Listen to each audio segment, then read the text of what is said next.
En esta sesión vamos a ver las herramientas de apoyo para la organización de información. El primer punto que hay que tomar en cuenta es un resumen. Un resumen es una exposición abreviada, concisa y fiel sobre los puntos más importantes de un texto o documento. Como tal puede realizarse de manera oral o escrita y debe ser objetivo, claro y coherente.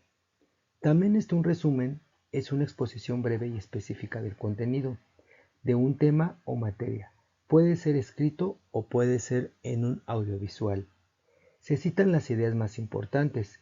Esta debe de ser objetiva y no reflejar la postura personal de quien lo realiza.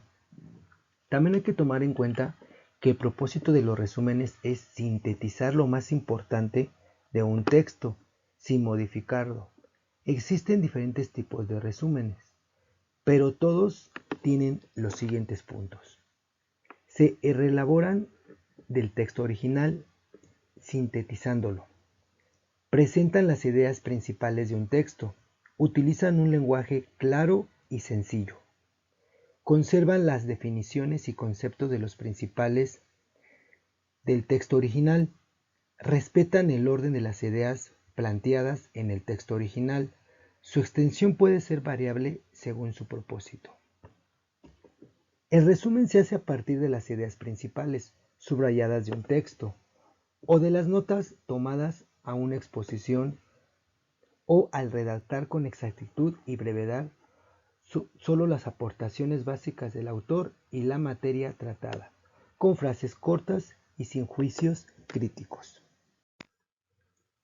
También debemos de tomar esta consideración. La elaboración de un resumen también se puede llevar a cabo en distintas áreas de investigación, en el campo laboral, en el área informática, entre otras.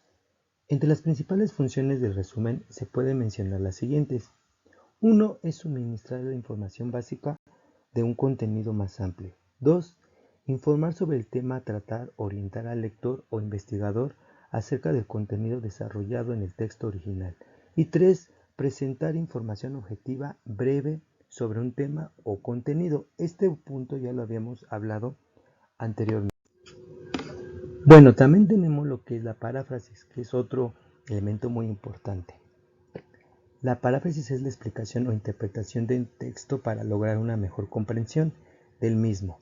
La característica fundamental de la paráfrasis es el uso del lenguaje propio del individuo. Se basa en el uso de palabras sencillas o con el fin de lograr una mejor comprensión del texto original. Asimismo, se puede añadir las opiniones o comentarios del propio lector, ampliando el texto original. Tenemos dos principales paráfrasis, la mecánica y la constructiva. También hay que tomar en cuenta que la paráfrasis es un recurso más utilizado para transmitir la información que se obtiene de un tema. Esta consiste en la interpretación personal que se explica, se condensa o se amplía un texto. Por lo tanto, para frasear un texto es necesario comprenderlo cabalmente. Vamos a ver lo que sería en este caso la paráfrasis mecánica.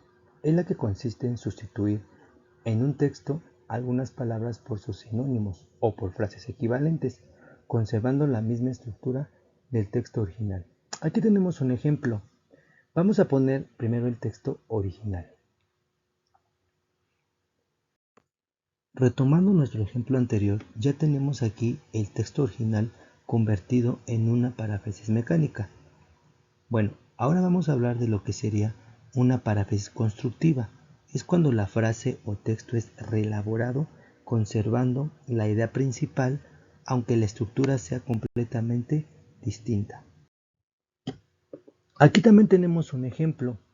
Tenemos el texto original y lo que tenemos que hacer es, lo que les había comentado, reelaborar el texto, pero usando las ideas principales. Entonces, a esto se le va a llamar paráfrasis constructiva. Ahora bien, vamos a hablar de lo que es una cita textual.